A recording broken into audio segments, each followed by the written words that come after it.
Hello guys, welcome back to my YouTube channel Praneeth mummy. இன்றைக்கி இந்த வீடியோவில் balance board பற்றி பார்க்கலாங்க. இப்போ ஆட்டிசம் குழந்தைங்களுக்கு வெஸ்டிபுலர் இன்புட் கொடுக்கணும் அப்படின்னு நம்ம எல்லாத்துக்குமே தெரியும். அப்படி வெஸ்டிபுலர் இன்புட்டில் ஒன்று தான் இந்த பேலன்ஸ் போர்டு. இந்த பேலன்ஸ் போர்டு ஆன்லைனில் மட்டும்தான் அவைலபிளாக இருக்குது. ஃப்ளிப்கார்ட்டு, அமேசான் நீங்கள் எல்லாம் பார்த்திங்கன்னா இந்த பேலன்ஸ் போர்டு அப்படின்னு போட்டிங்கன்னா வரும். நிறைய சைஸ் இருக்குது. நான் வாங்கியிருக்கிறது ஒரு சைஸு. ஸோ இதை விட பெரிய சைஸும் இருக்குது, இதை விட குட்டி சைஸும் இருக்குது. நான் வாங்கியிருக்கிறது ஒரு மினிமம் சைஸ் தான். இந்த அளவுக்கு வாங்கினீங்கன்னா தான் உங்கள் குழந்தையோட கால் வச்சு நிற்கிறதுக்கு வசதியாக இருக்கும். இதை விட பெருசும் அவைலபிளாக இருக்குது. நீங்கள் வேணால் இதை விட பெருசு கூட வாங்கிக்கலாம். இது பார்த்திங்கன்னா குழந்தைக்கு ஒரு நல்ல வெஸ்டிபுலர் இன்புட்டாக இருக்கும். இது மேலே ஏறி நிற்க வைக்கணும். ஃபஸ்ட்டு நம்ம குழந்தைங்கள இது மேலே ஏறி நிற்க வைக்கிறதுக்கு ட்ரெயின் பண்ணிவிட்டு இதில் நிற்க வச்ச மாதிரியே நிறைய ஆக்டிவிட்டீஸ் குழந்தைங்களுக்கு நம்ம கொடுப்போம். இதில் நிற்க வைக்கிறது அப்படிங்கிறது ஒன்றும் ரொம்ப ஈஸி கிடையாதுங்க. ரொம்ப ரொம்ப கஷ்டம். ஃபஸ்ட்டு இதை பார்த்தாலே அழுவாங்க, இதை தொட்டாலே அழுவாங்க. இதில் ஏறி நிற்க வைக்கவே முடியாது. நம்ம 2 பேர் சேர்ந்து, நானும் என் ஹஸ்பண்டும் சேர்ந்து பிரணீத்தை பிடிச்சி வலுக்கட்டாயமாக கட்டாயப்படுத்தி இது மேலே ஏற்றி ஒரு 5 days 6 days நிற்க வச்சுட்டு இருந்தோம். அப்புறம் இதை பார்த்தாலே அழுகுவான். இதை வீட்டுக்கு முன்னாடி நல்லா நடு வீட்டிலையே வச்சுட்டோம். டெய்லியும் அதை பார்த்து அவனுக்கு அது மேலே இருக்கிற பயம் போயிடுச்சு. அப்புறம் தொட்டு பார்ப்பான், அப்புறம் அது மேலே உட்காந்து பார்ப்பான், அப்புறம் அவனே அது மேலே ஏறி நிற்க ட்ரை பண்ணி பார்ப்பான்.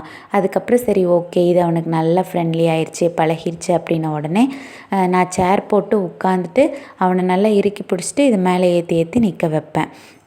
இப்போ பார்த்திங்கன்னா அதுக்கு அடுத்த ஸ்டேஜுக்கு போயாச்சு. நான் ஒரு ஆளே மட்டும் ஈஸியாக இது மேலே ஏற்றி அவனை நிற்க வச்சுருவேன். இன்னும் இந்த பேலன்ஸ் போர்டில் நிற்க வச்ச மாதிரி ஆக்டிவிட்டீஸ் எல்லாம் எதுவுமே கொடுக்கல. அது கொடுக்கும்போது நான் உங்களுக்கு வீடியோஸ் எடுத்து போடுறேங்க. பேலன்ஸ் போர்டுனால் எப்படி இருக்குன்னு யாருக்குமே தெரியாது. எனக்கும் இது தெரப்பி சென்டருக்கு போய் தான் பேலன்ஸ் போர்டுன்னு ஒன்று இருக்கும். அந்த பேலன்ஸ் போர்டில் ஒரு நல்ல வெஸ்டிபுலர் இன்புட்டாக இருக்கும் ஆட்டிசம் குழந்தைங்களுக்கு. அந்த பேலன்ஸ் போர்டில் நிற்க வச்சு நம்ம நிறைய ஆக்டிவிட்டீஸ் கொடுக்கும்போது அது குழந்தைங்களுடைய ஃபோக்கஸ், அட்டென்ஷன் எல்லாம் இம்ப்ரூவ் பண்ணும் அப்படிங்கிறது எனக்கு அங்கே போய் தான் தெரியும். இந்த பேலன்ஸ் போர்டை நான் அங்கே பார்த்துட்டு தான் ஆன்லைனில் ஆர்டர் போட்டு வாங்கினேன். இது எப்படி இருக்குது அப்படின்னு பார்த்துக்கோங்க. உங்கள் வீட்டில் ஆட்டிசம் குழந்தைங்க இருந்தாங்கன்னா கண்டிப்பாக ஒரு பேலன்ஸ் போர்டு ஆர்டர் போட்டு வாங்கி வச்சுக்கோங்க. நீங்கள் வீட்டிலேயே இந்த பேலன்ஸ் போர்டில் நிற்க வச்சு குழந்தைங்களுக்கு ஆக்டிவிட்டீஸ் கொடுக்கலாம். உங்கள் குழந்தைக்கும் உங்களுக்கும் ஐ கான்டாக்ட் இம்ப்ரூவ் ஆகும், நல்ல கோஆர்டினேஷன் கிடைக்கும், 2 பேர்த்துக்கு நல்ல கனெக்டிவிட்டி ஆகும். இந்த பேலன்ஸ் போர்டில் நிற்க வச்சா உங்கள் குழந்தைக்கு பேலன்ஸ் நல்லா இம்ப்ரூவ் ஆகும். அவங்க நல்ல கவனம் அதிகமாகும்.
இந்த வீடியோ உங்களுக்கு யூஸ்ஃபுல்லாக இருந்திருக்கும் அப்படின்னு நினைக்கிறேன். இதே மாதிரி நிறைய autism, baby care, mom care, weight loss after pregnancy தெரிஞ்சுக்கணுன்னா சேனல் மறக்காமல் சப்ஸ்கிரைப் பண்ணிவிட்டு லைக் பண்ணிக்கோங்க.